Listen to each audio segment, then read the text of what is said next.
On est dans Chazon Ovadia, au niveau des tefilin. Asur להפסיק בדיבור בין תפילין של יד תפילין של ראש, כי ברכת להניח תפילין חוזרת גם על תפילין של ראש. C'est asur de parler, quand on a fait la bracha, אשר קידשנו מזוטה וציוונו להניח תפילין, il faut penser aussi rendre quitte, le tefilin de la tête, et celui-là qui met Rabbeinu Tam, aussi qui pense aussi de Rabbeinu Tam. Sauf après qu'il va mettre les tefilin de Rashi, il va mettre les tefilin de Rabbeinu Tam, ça dépend quand. En général, c'est bien de les mettre, les tefilin de Rabbeinu Tam, juste avant ou Bal Etzion. Comme ça, il me fait une kidusha avec. En général, il y a des Bate Knesset, qu'est-ce qu'ils font? Juste avant Ashrei Yoshvei Betecha, le deuxième, ils font un arrêt de 1 minute. Le bonhomme, il enlève les tefilin et puis il met les tefilin de Rabbeinu Tam. Et là, il faut faire très attention de ne pas parler entre tefilin de la main et tefilin de la tête.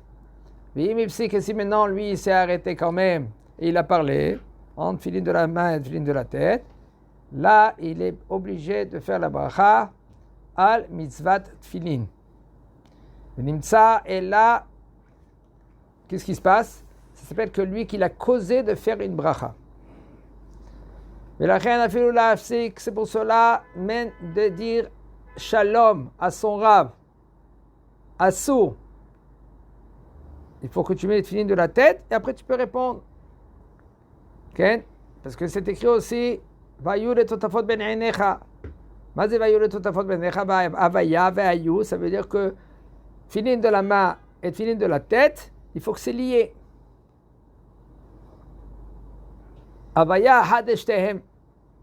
שלא יהיה הפסק ויסך הדעת בינתיים. ומכל מקום, אם עבר, si maintenant, lui quand même, il a parlé entre tefilin de la main et tefilin de la tête, alors quand même, אינו צריך לחזור ולברך על מצוות תפילין, כן? pas besoin de faire la bracha de la מצוות תפילין, ואם שמע קדיש או קדושה בין הנחת תפילין של יד, תפילין של ראש, s'il entend un kaddish ou une kedusha entre tefilin de la main ou de la tête, il ne faut pas qu'il réponde. En général, un homme, il faut qu'il se prépare. Que entre tefilin shel yad et tefilin shel rosh, de faire attention de ne pas parler. De faire attention qu'il n'est pas dans une situation suivante qu'ils vont dire kaddish ou kedusha, où il y a son copain à côté de lui, que lui qui commence à faire les brikot hashachar. Pourquoi tu te mets dans une situation suivante que tu es obligé de répondre Amen? Et il y en a des gens ils causent des brachot et ils disent à haute voix les brachot, mais là, toi tu es obligé de répondre Amen. En premier, le Rambam dit il faut faire très très attention à cela quand on mange, de ne pas faire la bracha à haute voix quand tu manges, parce qu'il y a des gens qui sont à côté de toi et lui il est obligé maintenant de répondre Amen, et lui il mange. Et il veut vite avaler pour répondre Amen. En fin de compte, tu as causé que quelqu'un il peut s'étouffer. C'est pour cela que dis à voix basse. Aval, pour le vin, tu peux. Pourquoi pour le vin, tu peux? Parce que pour le vin, c'est bien de dire Savré Maranan. Et lui, maintenant, quand tu dis Savré Maranan, le bonhomme, lui, maintenant, il se prépare déjà. Il met le manger de côté ou il a avalé. Excusez-moi, et bien là tu peux dire après Geffen, il n'y a aucun problème. Mais sinon, là, c'est pas bien de répondre, de faire la bracha à haute voix. Si tu sais que ton copain ne fait rien du tout, il est à côté de toi, tu lui demandes, écoute, je vais faire une bracha, tu réponds, d'accord? Amen. Là, c'est bien, Badaï, Gadol haone, Amen, yoter min hamevarech. Il dit le Zohar Kadosh, c'est grand, plus grand que quelqu'un que lui qui répond Amen à la bracha de son copain, que lui qui fait la bracha lui-même. Tellement, pourquoi? Parce que c'est la signature de la bracha, le mot de Amen. Il y avait une fois, on raconte un grand rave, que lui, il cherchait tout le monde, tout le temps, quand il voulait faire une bracha, il appelait un élève, qu'il était disponible. Il ne va pas embêter quelqu'un qui est au milieu de l'imoud, c'est assourd. Et il dit, voilà, je vais faire une bracha, tu réponds Amen. Chaque bracha, il répondait Amen. Une fois, le Rav, 1h, 2h du matin, il avait soif, il ne pouvait pas, il était au milieu de son limoud, il étudiait, et il avait une personne maintenant qui va répondre Amen. Et 1h du matin, 2h du matin, comme ça, il attendait, il avait soif, mais quand même, qu'est-ce qu'il a fait? Il attend, tout d'un coup, quand il tape à la porte, ce qu'il sait, c'est un élève. Il dit, Kvod Harav, j'ai vu la lumière, je vais poser une question. Il dit, avant la question, tu peux répondre Amen à ma bracha? Il dit oui. Il a répondu Amen et il a bu. Là, il a répondu à la question. Il est parti le lendemain matin. Il vient vers cet élève-là. Il dit merci pour hier que tu es venu. Vraiment, tu es venu à 2h du matin.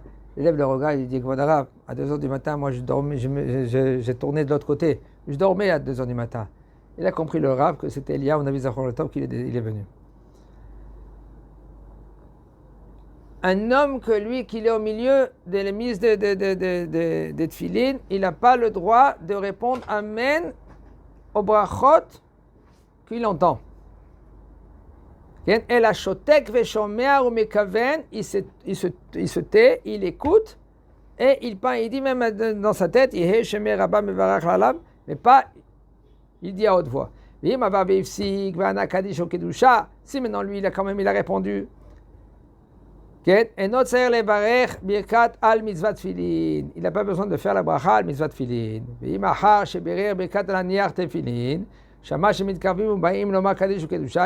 Maintenant, comme je dis hier, j'ai raconté cela hier.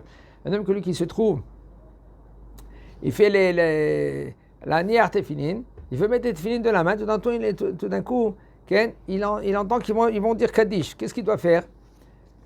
Attache. Faire un premier tour ou pas besoin de faire un premier tour. Et la règle, tu serres les téfilines. Dès que tu as serré les téfilines, et pas après que tu as serré, tu fais la bracha. Avant que tu as serré, tu fais la bracha, les aniyar téfilines, et maintenant tu serres. Et là, tu vois qu'il va dire Yed Gadal, mais tout de suite maintenant le téfilines sur la tête. Et là, tu peux répondre, parce que c'est considéré que tu as mis les téfilines. Mais varech, sans faire les tours. Après que tu as répondu Yeshemé Rabba, tu peux faire les tours, il n'y a aucun problème. Comme ça aussi dit le Mishnah Bora. Tu n'as pas le choix. Tu sais que quelqu'un, lui, qui va dire la bracha, il va dire une bracha, qu'est-ce que tu fais? Tu serres les téfilines, tu attrapes comme ça, et tu prends les téfilines de la tête et mets tout de suite les téfilines de la tête. Ok. Et après, tu mets les 7 coups, okay? 7 tours autour de la main. Il y en a qui ils disent que c'est quand tu prends le nez comme le Ben Ishraï. Le Ben Ishraï lui dit qu'il faut qu'avec la lanière, tu entoures la titoura et avec le yud, parce que le yud, il faut tout le temps qu'il est serré vers la titoura. Titoura, c'est le carré qu'on a, d'accord, des téfilines. Il y a les parchemins dedans. Il faut que le yud, il est tout le temps collé vers la titoura. Même dans le boîtier, même quand tu prends le téfilin, tu le mets dans sa boîtier, il faut qu'il ait tout le temps le yud collé vers la titoura. C'est comme ça il dit le Zohar Kadosh. Il y en a, qu'est-ce qu'ils veulent faire? Ils veulent mettre un guide. Guide, c'est le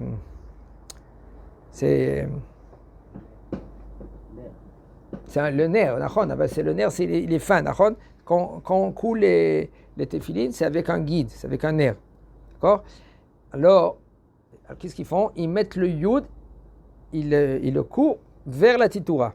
C'est la titoura, il y a le yud ici, et il le coud ici. Mais le problème, il est, si il ne le met pas dans le creux de téfilines,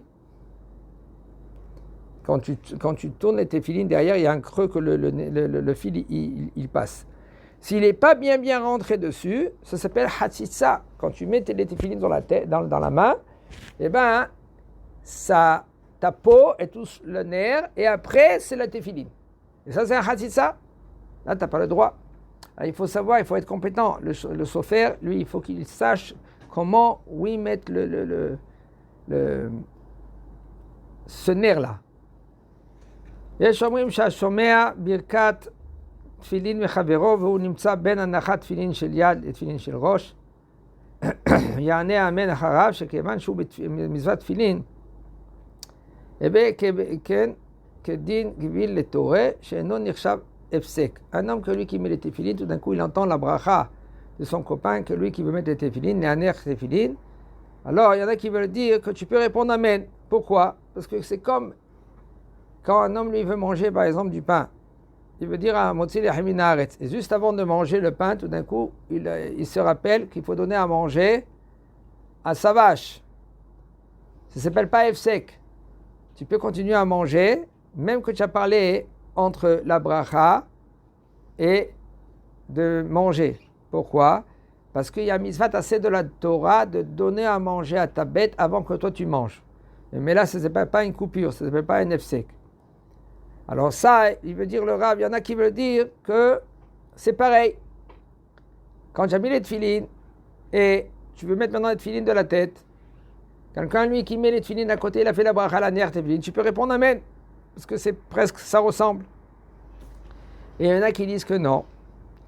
Il dit, le Rav, c'est un safek, shegam zen yirsab efsek. Est-ce que la halakha elle est comme ceux-là qui disent que tu peux répondre, ou est-ce que la halakha elle dit que non, tu ne peux pas répondre? Que